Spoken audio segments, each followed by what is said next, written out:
luce el amor verdadero, cómo luce, cómo se ve, cómo es, cómo podríamos nosotros evaluar en nosotros y en otros el amor verdadero. Y a razón de que antes de ayer se celebraba el Día del Amor, el Día de la Amistad.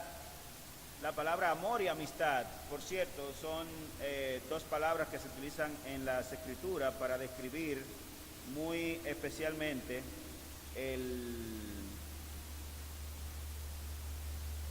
lo que caracteriza a la vida cristiana, lo que Dios logró en nosotros para que nosotros mostremos bondad, para que mostremos a los demás lo que Él es y lo que Él quiere que nosotros seamos. Las noticias de la televisión y de los eventos cotidianos nos plantean un cuadro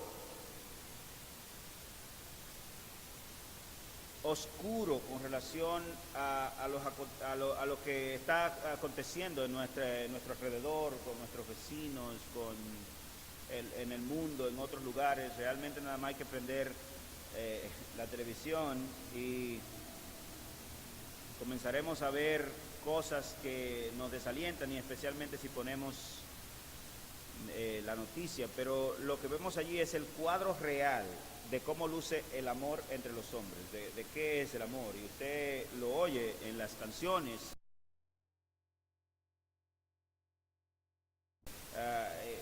Mucho morbo, muchas cosas prácticamente asquerosas. Vemos los asesinatos del ex o de la expareja.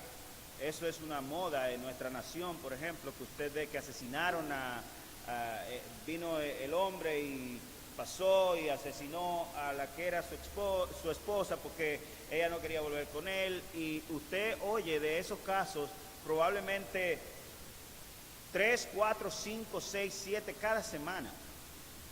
Es patético prender la televisión y mirar lo que está aconteciendo solamente en ese renglón. Por otro lado están los vecinos que dejaron a sus hijos por irse al extranjero, por ejemplo. Y ya usted sabe lo que generalmente pasa con esos hijos que fueron abandonados por sus padres para irse a buscar una vida mejor. La tasa de divorcio es menos del 90%, porque más de la mitad de las parejas viven en concubinato. Es decir, en nuestra nación no podemos contabilizar el divorcio, porque alrededor del 70%, un poquito más quizás, de todos los que viven juntos no son casados, viven en unión libre, en concubinato, y la Biblia realmente le llama en mancilla o en fornicación. Cualquier madre soltera o abandonada está dispuesta a perder a sus propios hijos por un desconocido que venga a su cama. Esa es la noticia del día a día. Los hijos le tiran la manutención de sus hijos a los abuelos de ese muchachito. Ese es el común denominador en nuestra cultura, muy especialmente, o en nuestras culturas latina, caribeña, muy especialmente. Ese mismo hijo que le trajo los hijos que tuvo a sus padres, vive con sus padres y probablemente gana 5, 6, 7 veces más que sus padres, pero él entiende que son sus padres los que tienen que encargarse de esos niños. Y yo sé que usted en este lugar probablemente no hay ese caso, pero yo sé que usted está muy familiarizado con el caso, porque es la norma. Y yo pregunto, viendo toda esa realidad que nos rodea, pregunto, ¿dónde está el amor en todo esto? ¿Dónde está el afecto? ¿Dónde está el cariño? ¿Dónde está el amor? Cualquiera ni pensaría que es un acto pernicioso quedarse a vivir con los padres después que uno ya es adulto, que ya es mayor, pero es un acto pernicioso, y más que de amor y de afecto, es un acto odioso, porque en el momento que la vida le planificó a estos padres, quizás para disfrutar un poco más de la intimidad y estar un poco solo, entonces ellos tienen que verse en la tarea de cuidar de sus hijos grandes y de sus nietos y de la nuera y de todo ese, de todos esos que vienen a vivir con él o que de alguna manera viven cerca, pero para lograr eso en sus vidas. Mucho peor tirarle la crianza de ese grupo de gente a esa pareja que ya ha cogido, como decimos nosotros, demasiada lucha, porque no bien se habían casado cuando ya tuvieron un hijo y comenzaron a esforzarse por mantener a ese hijo o a esos hijos, y después que ellos crecen, entonces, adivinen qué, a seguir criando hijos o nietos, si pudiéramos decirlo así. Y yo le estoy diciendo esto no porque me lo contaron, sino porque lo veo en el día a día, y también veo las caras amargas de los abuelos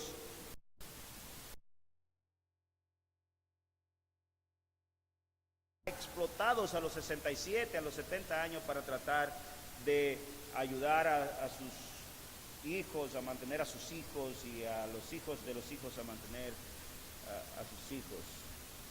¿Dónde encontraré una chispa de amor? Tan siquiera me pregunto. ¿Se perdió el amor? Vamos a las Escrituras. Si usted es tan amable, puede ir conmigo a ver una descripción fenomenal que nos da las Escrituras en 1 Corintios capítulo 13, versículo 4 al 8, de lo que es, cómo luce el amor. ¿Qué es a la vista de Dios el amor, a fin de cuentas, para que nosotros sepamos a qué Dios apunta cuando nos invita, cuando nos llama a amar? Y el llamado de Dios a amar, como vamos a ver, no es porque Él entiende que los hombres tienen amor. Los hombres son odiosos, no tienen ni una gota de amor. Cuando nacemos no poseemos ni siquiera una pizca del amor que Dios quiere que tengamos. Ni una pizca. No es natural, no es innato al hombre, no es innato al ser humano. Y un hijo dirá aquí, pero yo sí amo a mi madre, la ama tanto que quisiera verla muerta. Esa es la norma. El amor es sufrido, es benigno, el amor no tiene envidia, el amor no es jactancioso, no se envanece, no hace nada indebido, no busca lo suyo, no se irrita, no guarda rencor, no se goza de la injusticia, mas se goza de la verdad. Todo lo sufre, todo lo cree, todo lo espera, todo lo soporta. El amor nunca deja de ser. Déjeme leerle y ponerle algunos de los sinónimos que a veces el sinónimo con que debió traducirse es mejor que la palabra que está ahí, pero déjeme leerle así. El amor es sufrido, es decir,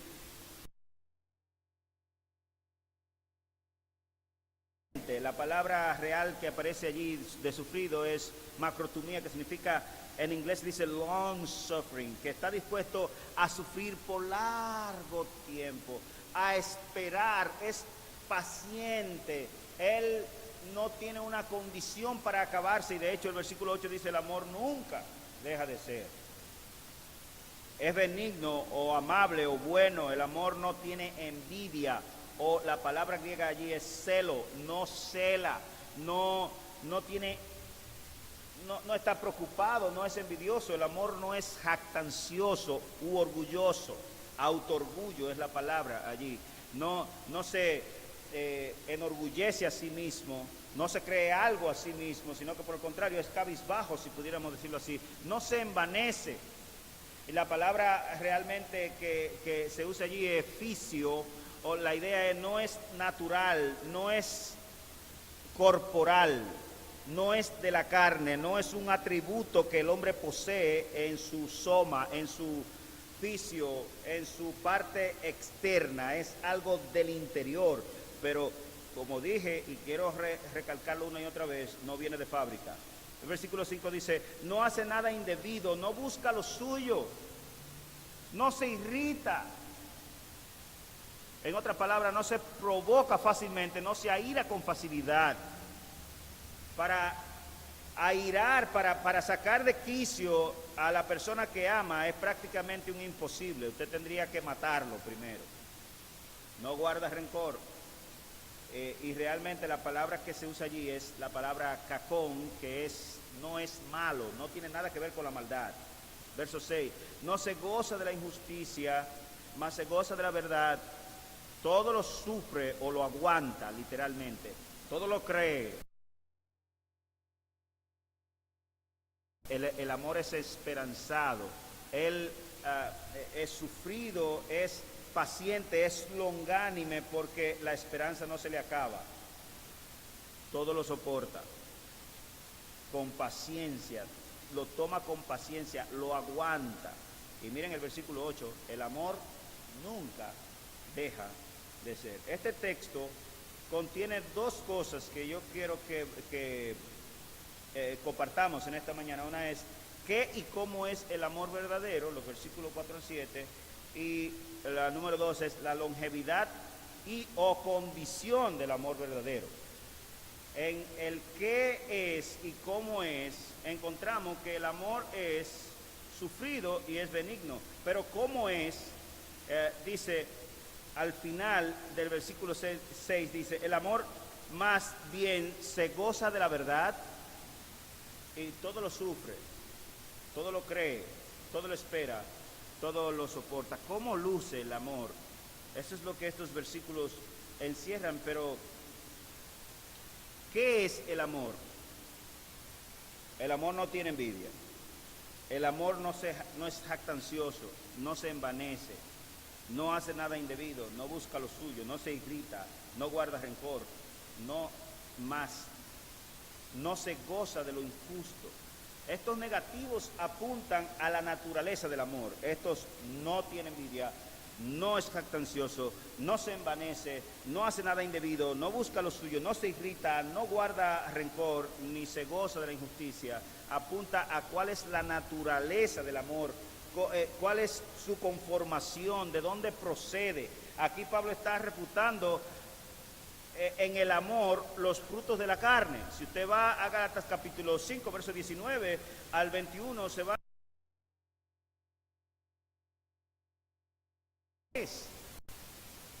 el fruto de la carne es envidia, pleitos, celos, ira, contienda, estar centrado en uno mismo, egoísmo, etcétera, etcétera. La lista es prácticamente interminable. Aquí Pablo está refutando con el amor los frutos de la carne, Es una referencia clara a la procedencia del amor. No es de extrañarnos entonces que el amor verdadero provenga ¿de quién? De Dios. De Dios. Ya está definido aquí que no es el amor carnal ni natural. No es el amor fisiátrico, no es el amor del exterior, más por el contrario, es difícil de definir bien, es en el interior que se alberga. Por eso en Romanos capítulo 5, versículo 5, el apóstol Pablo, lo vamos a ver un poquito más adelante, dice que nosotros, por el Espíritu de Dios, que el amor de Dios ha sido derramado en nuestros corazones por el Espíritu Santo que nos ha dado. El amor de Dios ha sido derramado en nuestros corazones. En otras palabras, no había nada allí en ese corazón y Dios tomó de sí mismo y lo vació en aquella vasija que es el interior tuyo y mío. Porque no había nada, cero. De hecho, cuando tú eres observador y miras en tu alrededor, los no regenerados, los no creyentes, los malvados, los impíos, como tú lo quieres llamar, porque la Biblia tiene todos los nombres para ellos degeneran en sus facultades éticas y morales. Yo, por ejemplo, escuchaba con mucha dedicación y con mucho detenimiento a Álvaro Albelo en su programa del Gobierno de la Mañana, pero yo te estoy hablando de hace 20 años. Morboso de repente. Ese individuo hablaba con un vocabulario hiper rebuscado y era orgulloso, sí, o es, pero era delicado en su expresión, en su manera de hablar, y comenzó a degenerar hasta el punto que si tú lo pones hoy, probablemente oiga una cátedra de sexología pervertida o cosas como esa de sus labios, de su boca. Es una cosa espeluznante, y así es la norma en los que no tienen el amor de Dios morando en sus corazones. los que no tienen a Cristo, aquellos a quienes el Evangelio no les ha afectado. Ellos no aman, ellos no pueden amar, es contrario a su naturaleza. Es por eso que un hijo salido del vientre de una madre, no tiene ningún problema en cargarle sus responsabilidades a sus padres. Eso es infernal. Eso es malvado, eso no es amor, eso es odio desde lo más profundo del ser. Y esa es la norma que nosotros vemos, así es que está conformada prácticamente nuestra deteriorada sociedad del siglo XXI, y especialmente estoy hablando de la de nuestra nación. Pero con estos negativos que vemos aquí en el pasaje, el apóstol Pablo está hablando de la naturaleza, de la procedencia del amor. No es de nosotros, no es carnal, no tiene nada que ver con el ser humano común y corriente y natural. La palabra griega que se utiliza para hablar del amor del que la gente habla en la calle, de te enseñé las 1000 maneras, de llevarte a la cima del cielo, que es lo que usted oye en la radio, en la televisión, de dame una noche que no olvides jamás, es ni una sola vez, es secular completamente, no tiene nada que ver con el amor al que apunta la Biblia, ni una sola mención en todas las escrituras, y estoy hablando muy especialmente del Nuevo Testamento que fue escrito en griego. Eso es para que tengan una idea de cuánto Dios apunta al amor que la gente nos vende y nos propone y nos mencionan en sus canciones, los malvados, los impíos. Es eros, es, si pudiéramos decir así, deseo carnal, que no necesariamente estamos hablando de que es un deseo pernicioso, pero el amor no se enfoca por esa área. Pero si tú vas conmigo a Juan capítulo 4, versos 7 y 8, allí la palabra nos habla enfáticamente de la procedencia del amor. No es solamente que él es contrario a la naturaleza humana, no tiene nada que ver, es antagónico a la naturaleza humana, no tiene envidia, el amor no es jactancioso u orgulloso, usted sabe, de cuello erguido, no se envanece, o mejor dicho, no es natural, no es corporal, no es fisio, como dice allí la palabra griega, no hace nada indebido, no busca lo suyo, no tiene nada que ver con sí, él no está centrado en sí, la persona que ama no está centrado en sí mismo, él está centrado en Dios y en los otros, no se irrita. Para provocarlo a ira es prácticamente un tiempo perdido, no guarda rencor y no se goza de nada que sea injusto, él no se alegra cuando ve la maldad, él no se ríe cuando ve, por ejemplo, en las peleas de lucha libre y de boxeo.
un palo porque por tu culpa, por tus cargas que le has puesto ahí a ella. Todo aquel que ama es nacido de Dios y conoce a Dios. Podemos ponerlo al revés. Todo aquel que ha conocido a Dios, entonces ama. Las escrituras son enfáticas en esto. Naciste odiando. En el vientre de la madre odiabas, no amabas. Y los que son padres saben de lo que estoy hablando aquí. Ellos se pueden dar cuenta que al final realmente el amor de sus hijos es prácticamente interesado. Cuando yo salgo y llamo a mis hijos, lo primero que me preguntan es: ¿qué me compraste, papi? Ellos no están interesados en saber cómo yo me siento, cómo estoy. No, ellos están interesados en saber qué yo le compré. Siempre en todos los casos que les llamo, ese es el interés de ellos. Yo no puedo esperar otra cosa de un impío, de un individuo que no ha sido regenerado, de un individuo en cuyo corazón el amor de Dios no habita. No puedo esperar otra cosa, y por eso es que es frecuente y enfático que nosotros en mi casa le prediquemos el evangelio a nuestros niños, porque ellos no son regenerados hasta que Cristo entre en sus corazones. La verdad sobre el amor es que es un don de Dios. Miren el versículo 8 de Juan capítulo 4, primero de Juan capítulo 4, para que usted vea que allí, mire cómo describe, dice: el que no ama no es de Dios, porque Dios posee amor, ¿verdad? Porque Dios tiene cariño. No tiene, Él es. Él es amor, por eso es que es tan complicado.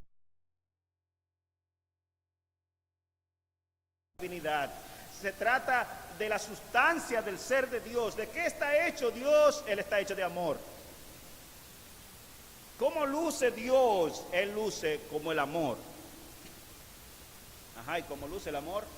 Bueno, de tal manera amó Dios al mundo que dio a su único hijo, al único que tenía, al único que estaba en la eternidad al lado de él, allí en esa relación tan estrecha que describe la Biblia como de padre a hijo, para que todo aquel que en él crea no se pierda, mas tenga vida eterna. Y él no tenía que hacerlo. Como dice Pablo en Filipenses capítulo 2, versículo 4, en lo adelante, que él, siendo en forma de Dios, no estimó lo de ser igual a Dios como algo a que aferrarse, y habitando en gloria, estando en la majestad de las alturas, él se despojó, así se vació, se dejó toda esa gloria apartada allá en los cielos para cumplir una misión salvadora entre los hombres, porque no había otra manera, porque la única manera que la eternidad había provisto era exactamente esa. Amados, amémonos unos a otros, porque el amor es de Dios. Todo el que ama es nacido de Dios y conoce a Dios. El que no ama no es de Dios, porque Dios es amor. Si conoces a Cristo, amas. Pastor, ¿cómo yo sé que amo? Te voy a venir con eso en unos minutos. Este pasaje es serio y comprometedor. El pasaje de 1 Juan capítulo 4, versículos 7 y 8, porque describe, digamos, no describe el amor, te lo pone en perspectiva, presentándote a la persona de Dios, a la persona de la divinidad. La verdad sobre el amor es que es un don de Dios y que es el indicador de que Dios habita o no en la vida de alguien. Romanos capítulo 5, versículo 5, 1 de Juan capítulo 4, versículo 8. Dios es gente.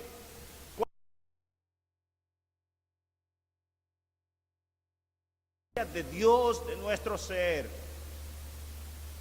Pero pastor, es que usted no se imagina qué fue lo que me hizo. Usted no sabe lo que ese hombre hizo conmigo. No lo puedo amar. Necesitas a Cristo. Si alguien no ama aún a sus enemigos, implica que Dios anda lejos de ese corazón. Pero yo no tengo enemigo, pastor. ¿Y cuál es la relación que tú tienes con tu ex? O con tu padre que te abandonó, o tu madre que te abandonó, que hay algunos casos aquí que nunca quiso, o ese hombre que te maltrató, que que te trató como un animal. ¿Cómo lo miras? ¿Cómo lo ves? Me contó Vladimir que una vez él estaba en un lugar evangelizando a una señora. Estaban él, creo que andaba Félix y otra persona. Y están ellos, le explican el plan de salvación perfecto. La señora lo entendió perfectamente. Y le preguntan que si quiere a Cristo. Y ella dice que no. Y ellos quedan, pero ¿por qué? Y ella dice, es que yo no lo puedo perdonar, no a Cristo, sino a su ex. Porque ellos eran de una iglesia y su esposo se le fue con una hermana de la iglesia y la abandonó. Y esa señora albergaba ese odio tan profundo en el corazón por las circunstancias propiamente dicho, inclusive en la que aconteció ese abandono. Y ella estaba tan dolida y tan amargada que ella decía, pero con gesto, con gesticulación, me dijo Vladimir, que ella no podía perdonar a ese hombre. El nuevo nacimiento o la regeneración es el momento en que somos investidos con el verdadero amor.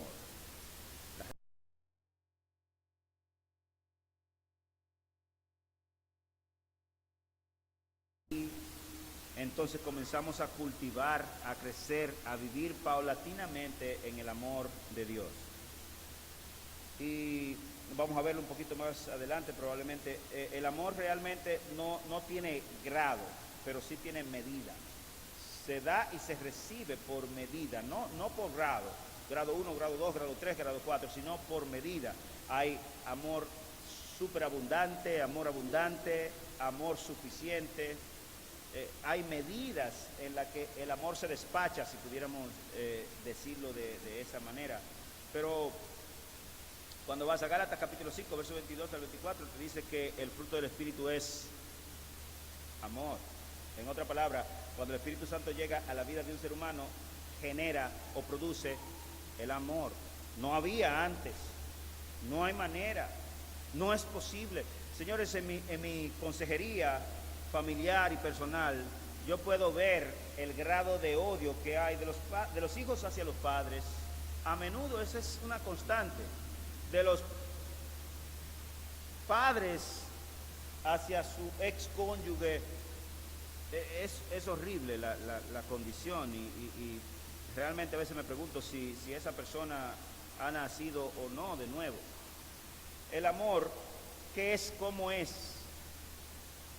Antes de analizar la palabra y venir con una conclusión, si se quiere, teórica acerca de lo que es el amor y quizás algunos ejemplos, la procedencia del amor sin duda es Dios. Usted lo puede buscar en todo el texto de las Escrituras y se va a dar cuenta que realmente es algo que Dios tiene que obrar en el corazón suyo y mío o de fulano para que él pueda amar. Y dice, como ya leímos, Dios es amor, el amor es de Dios, ambas cosas. Él lo posee, pero Él es amor. Dios descripciones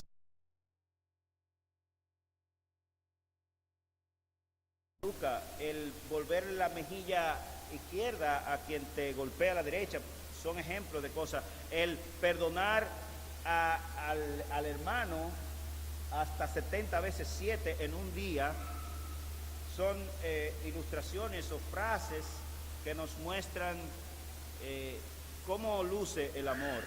Dios ha modelado y mostrado el verdadero amor en Cristo Jesús por nosotros. Eso es lo que Juan capítulo 3, versículo 16 nos deja saber.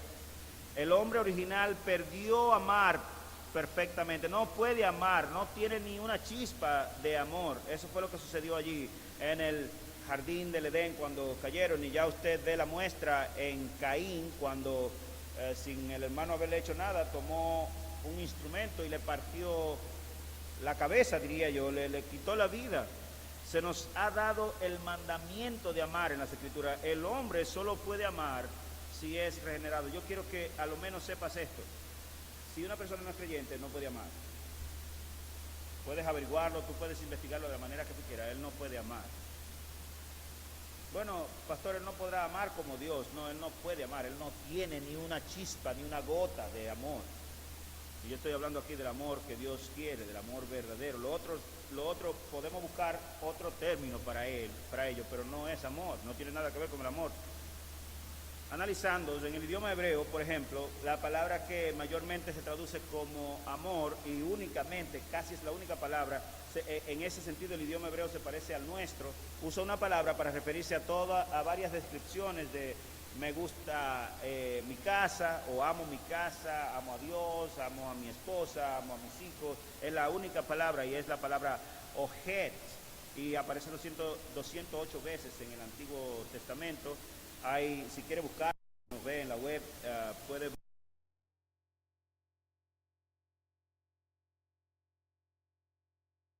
11, 5, Proverbios 3, 12, 12, 1, 17, 17, 19, 8, Cantares 1, 17 y Cantares 3, 1 al 4, Oseas 3, 1, etcétera. Se utiliza en el mismo sentido nuestro. Por ejemplo, mire cómo dice Cantares, capítulo 1, versículo 7, para que tengamos una idea en el orden que se utiliza esta palabra en la Escritura. Capítulo 1, versículo 7 dice: hazme saber, oh tú a quien ama mi alma.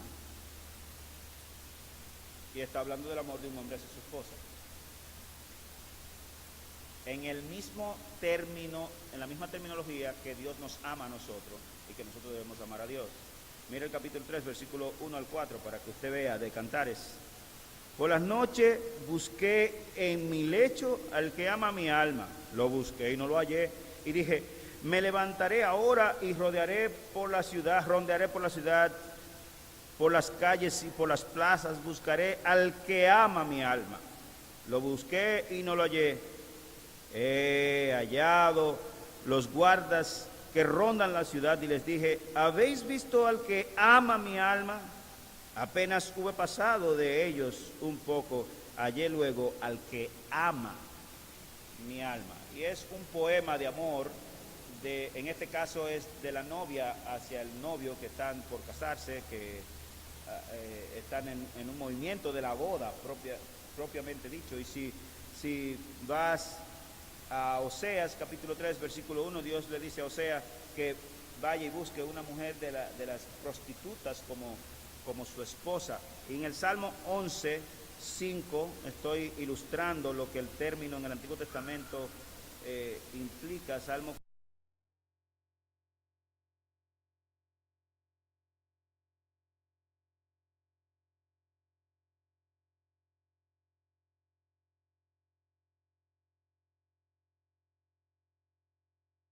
que siempre en el Antiguo Testamento la palabra amor aplicado a cualquier situación es prácticamente la misma palabra, ahab o ojeb.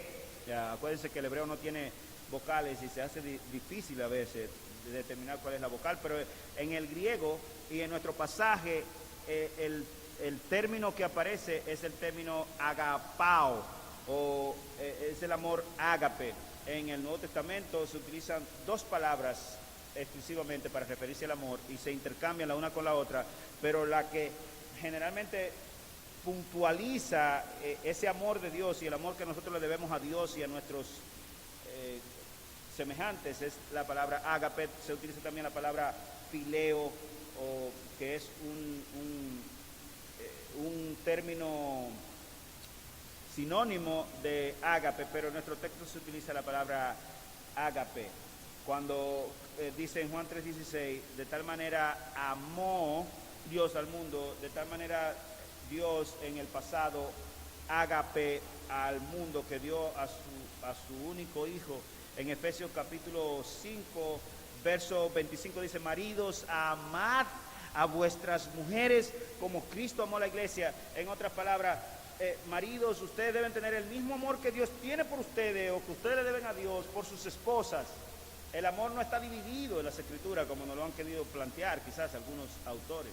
Es la misma cosa. En el hebreo la misma, una palabra, y en griego son dos palabras y se usan indistintamente la una de la otra. Porque yo he oído a algunos expositores diciendo, no, el amor de Dios es el amor ágape. No, no es el amor ágape, el amor de Dios es el amor.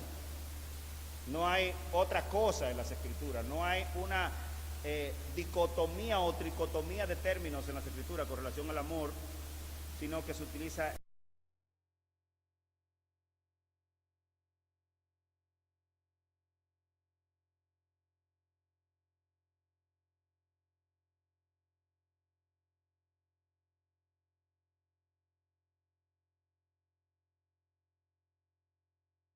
en la forma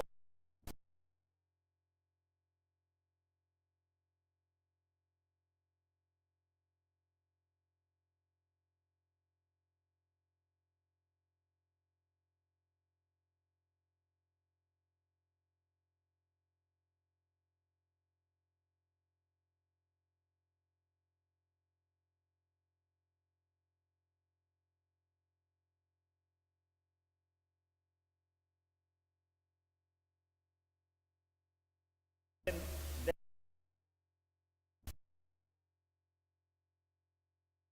una sola expresión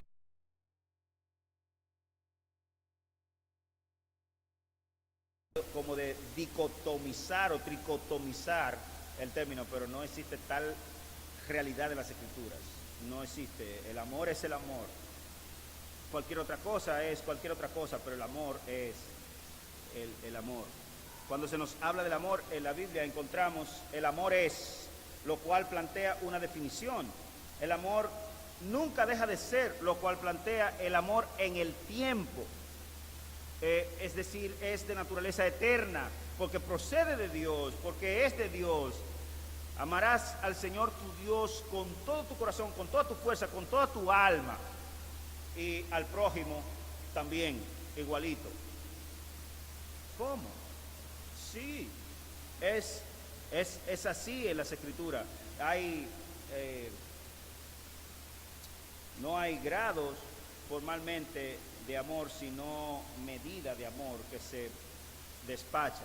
Amad aún a vuestros enemigos, lo cual plantea el alcance del amor, hasta dónde debe llegar, es decir, plantea que el amor es incondicional y sin acepción de personas.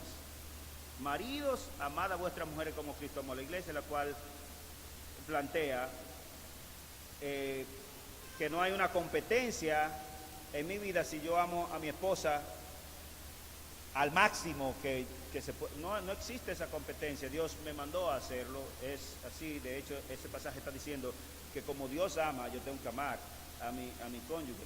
Señores, las implicaciones son bastante serias y son bastante responsables y apuntan a algo que nosotros no poseemos, a menos que el amor de Dios, Romanos 5:5, haya sido derramado, nos hayan echado el amor, como la fe. ¿Se acuerdan mi ilustración de la fe? Que le abren un hueco aquí en el caco, como decimos nosotros, en el cráneo, porque no la poseemos, no viene de fábrica con nosotros. Dios tiene que hacerlo, Dios tiene que obrarlo, y se obra a través del Evangelio. Eso es lo que las Escrituras dicen de principio a fin. Lo mismo pasa con el amor. El punto es este al final: proceder de Dios, es un don de Dios, y cualquier intento de plantearlo y entenderlo de otra manera es orgulloso y no procede de Dios, probablemente procede de las fuerzas de las tinieblas. Realmente lo que vemos allí es amar a Dios, amar a la iglesia, amar a los hermanos, amar al prójimo, amar a mi cónyuge, amar a mis hijos, amar a mis padres, amar a mis enemigos. Amar es una condición, es un estado del alma.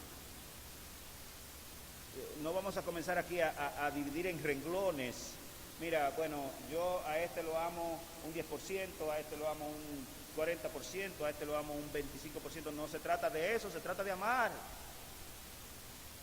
¿Cuál es la dificultad al final para nosotros de entender esa realidad? Que es lo que Dios ha mostrado. Dios nos ha mostrado su amor, en que aun siendo nosotros lo que somos, incluyendo a los ladrones, a los violadores, a los homosexuales y todo ese grupo, ese paquete de gente junto a nosotros, Dios nos ha amado y muestra paciencia como una de las características del amor, no queriendo que nadie se pierda, sino que todos procedan al arrepentimiento. Y Dios ha pasado por alto los tiempos de esta ignorancia y ahora manda a todos los hombres en todo lugar que se arrepientan, por cuanto ha establecido un día en el cual juzgará a los vivos y a los muertos. Amado amigo,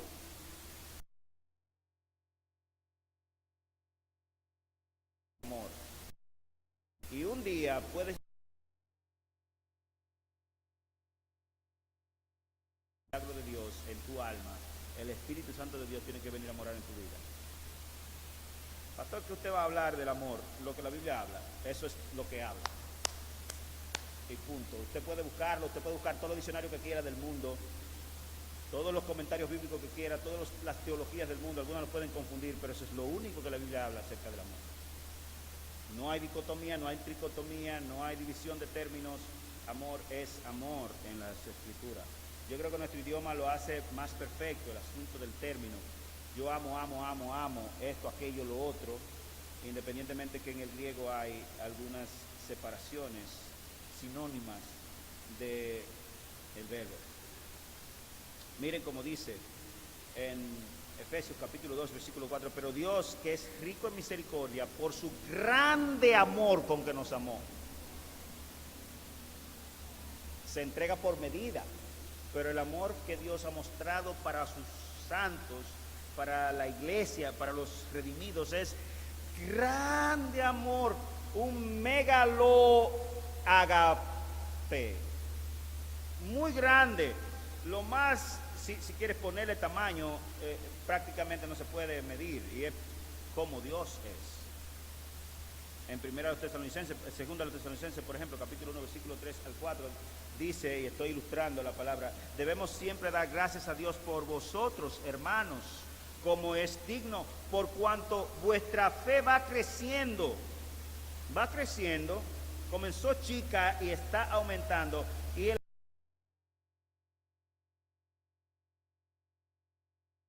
demás es más de lo que se espera que tú des, le está diciendo Pablo a aquellos creyentes de Tesalónica. Mira, ustedes son pobres y la ofrenda que ustedes recogieron para los santos en Jerusalén sobrepasó las expectativas y la cantidad de todos los otros. Eso es una muestra extraordinaria y grandísima de amor, porque Dios no es injusto, le dice el escritor de Hebreo, alentando a los hebreos que estaban fríos en las obras de Dios, para olvidar las obras de amor que ustedes hicieron en favor de sus hermanos por mucho tiempo. Dios no es injusto, Él sabe que esa es su naturaleza, aunque ustedes estén un poco apagados ahora mismo. ¿Y cuál fue la sentencia que Dios le dio a la iglesia de Éfeso en las cartas de Apocalipsis? Tengo unas pocas cosas contra ti. Tú haces la obra de Dios, eres una iglesia cuasi perfecta, pero tengo algo contra ti, que has dejado tu primer amor. No es que ella odiaba, es que el primer amor, la intensidad del amor había sido echada a un lado.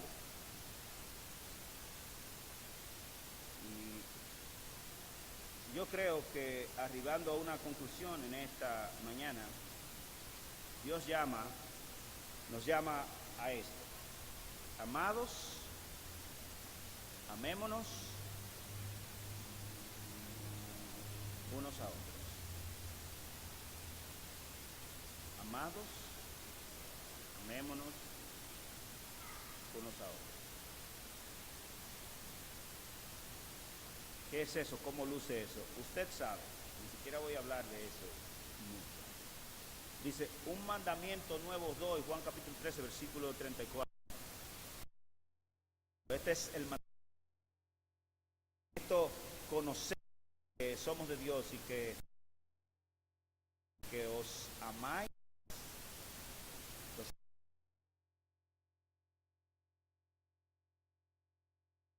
El cristianismo verdadero, yo no estoy hablando del cristianismo del cerebro, que van para el infierno. Los que tienen el cristianismo del cerebro van para el infierno igual que alguien que no sepa nada de Cristo. Porque la muestra fehaciente y práctica y medible de que somos creyentes es que tenemos interés un amor ferviente los unos por los otros. Eso se muestra en mirar las necesidades de los otros e intentar cubrirla en la medida de nuestras posibilidades. Eso se muestra en un amor, en una pasión extraordinaria por nuestro cónyuge, de tal manera que me pueden dibujar 100,000 otros casos y estoy apasionado por mi cónyuge, porque ese es el amor que Dios ha derramado en nuestros corazones. Maridos, amad a vuestras mujeres como Cristo amó la iglesia y se entregó a sí mismo por ella. Pero Cristo amó a sus enemigos, porque cuando aún éramos enemigos de Dios, a su tiempo, Cristo murió por nosotros. Ese es el llamado de Dios a nosotros. No compremos lo que nos venden por ahí con relación al amor. Es una estupidez, es una locura.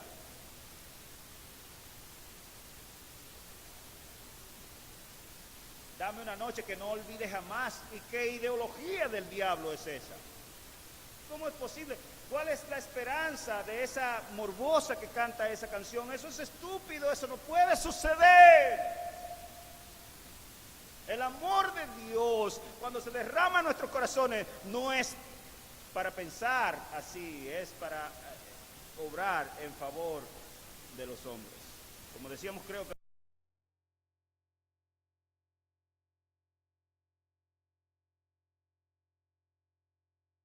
el dinero, pero tuvimos que mencionar el dinero.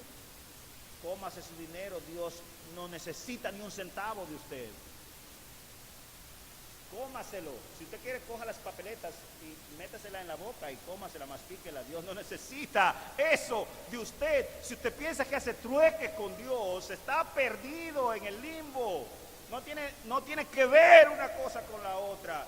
Todo lo que usted hace y yo hacemos en favor de ofrendas, diezmo y de dar dinero a la iglesia de Cristo en la caja de las ofrendas, etcétera, no es porque Dios necesita engordar o necesita tener recursos en su banco, en su arca, es porque hay necesidades que atender y muchas. Es para eso, traed los diezmos al alfolí. ¿Para qué? Para que haya alimento en mi casa, entre los santos. Para que atiendan a las viudas y a los huérfanos y a los menesterosos y a los que están en los hospitales. Ese es el objetivo final. Para que aquellos que trabajan del altar también puedan darle de comer a sus hijos. ¿Cómo alguien sabe que Dios mora en su vida? El que no ama, así no es de Dios. Señores, ¿cómo sabes si eres cristiano? Porque amas a los hermanos. Tú no puedes ver una necesidad y tú tener la fuerza para suplirla y quedarte igual. Como dice Santiago con relación a la fe, ves venir a tu hermano y te dice que necesita algo de ti y tú le dices vuelve mañana teniendo contigo que darle. ¿Qué fe es esa? ¿De dónde procede? Ahí contrastando la fe del intelecto o del ser interior, lo que derramó el Espíritu Santo dentro de nosotros con la manera como lo externamos. Y él dice, muéstrame tu fe, dime cuál es tu fe, saca de ahí y yo te voy a mostrar la mía, no sacando de aquí, sino con lo que yo hago, con mis obras. No hay una oposición de la fe a las obras, sino claramente un matrimonio inseparable entre ellas. Dice 1 Juan capítulo 5, versículos 7 y 8, cerrando nuestra plática en esta mañana, pues este es el amor de Dios, que guardamos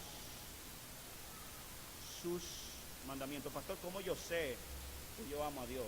Porque guardamos sus mandamientos. Sus mandamientos no son gravosos, sus mandamientos son dos. Y ya no hay más mandamientos de Dios.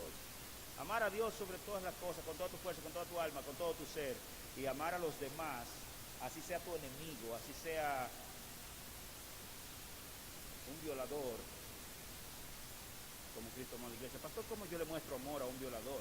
Háblale de Cristo, porque la única manera como él va a dejar de ser violador es si conoce a Cristo. ¿Y cómo yo le muestro amor a un homosexual? No lo discrimine como persona, porque él como persona tiene una dignidad, aunque su pecado es grosero. Háblale de Cristo. ¿Y qué hago con el ladrón que se metió 2 veces a mi casa? Llévalo al juez, pero háblale de Cristo. Pues este es el amor de Dios, que guardamos sus mandamientos, y sus mandamientos no son gravosos, porque todo lo que es nacido de Dios vence al mundo, y esta es la victoria que ha vencido al mundo, nuestra fe. ¿Quién es el que vence al mundo, sino el que cree que Jesús es el Hijo de Dios? El amor no hace mal al prójimo, así que el cumplimiento de la ley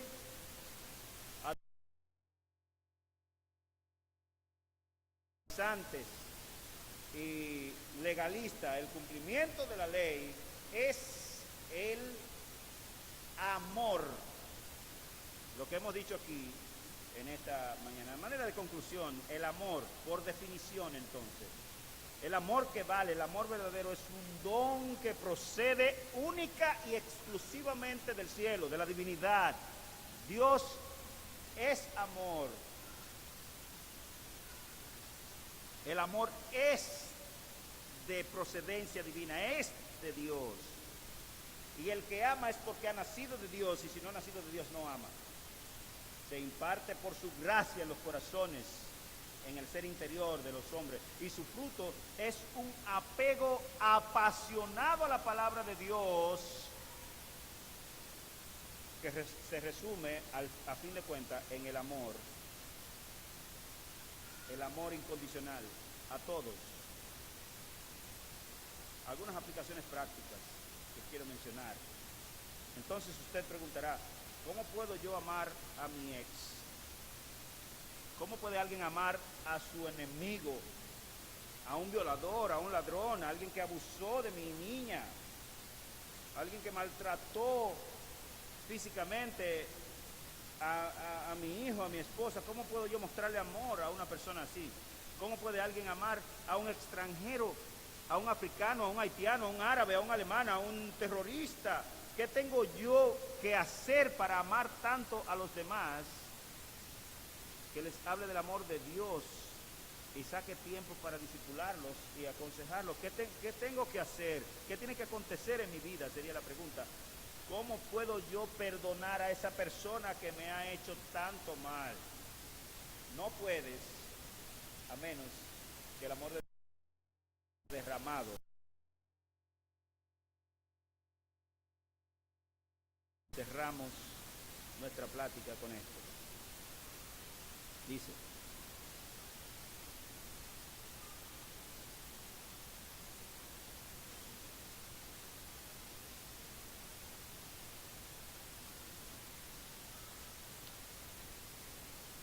y la esperanza no avergüenza, porque el amor de Dios, porque le pertenece a Él y es de Él, porque Él es el amor, ha sido derramado en nuestros corazones por el Espíritu Santo que nos ha dado. Y Romanos 8:9 dice: si alguno no tiene el Espíritu de Cristo, no es de Cristo. Esa es la simple y llana teología bíblica, y no tienen para dónde coger, porque es lo único que existe. ¿Cómo puedo yo amar?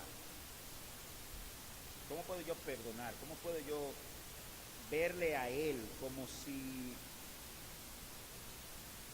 con ojos de amor y de misericordia? Necesitas a Cristo. Si Cristo mora en el corazón tuyo, entonces podrás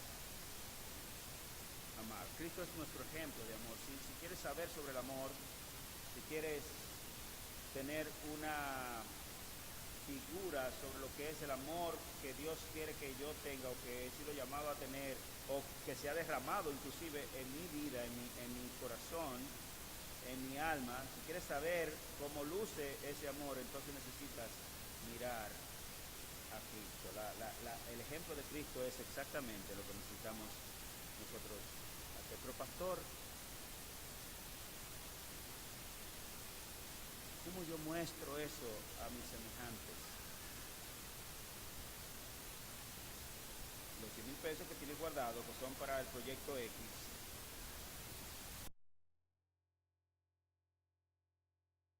proyecto,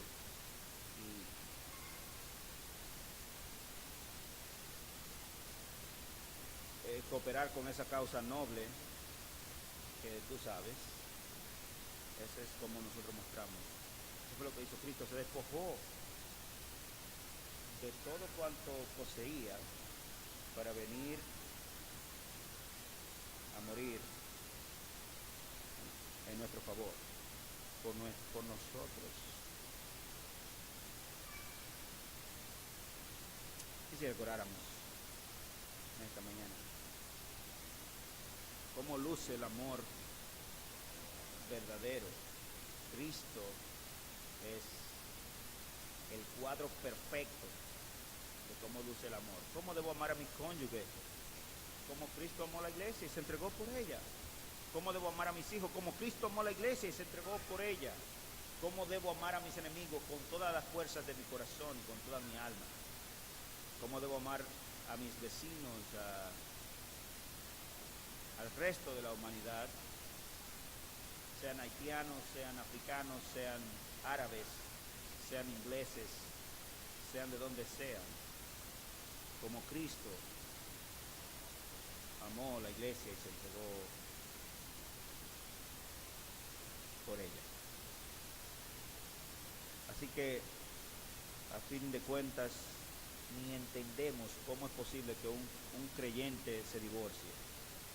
Eso es una estupidez, porque es una muestra clara de que el amor de Dios no mora en su corazón. Que se divorcie el no creyente si es una pareja mixta, pero no el creyente.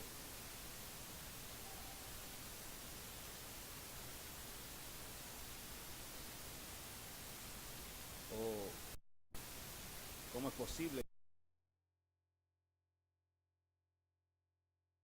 genitores. No tiene sentido.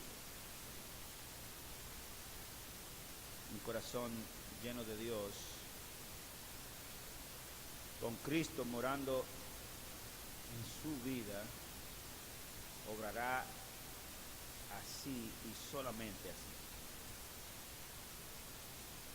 Así que si se nos ha enfriado el amor, si no nos importan los demás, si se nos importa que el infierno se llene de nuestros propios familiares y nuestros vecinos, si tenemos años al lado de unos vecinos y nunca le hemos hablado intencionalmente de Cristo para que ellos sean provocados al amor, para que cambien su manera de pensar, si lo veo a mis compañeros de trabajo teniendo problemas en su matrimonio, en su familia, en sus relaciones personales, a los niños de la escuela comiéndose el uno al otro, y yo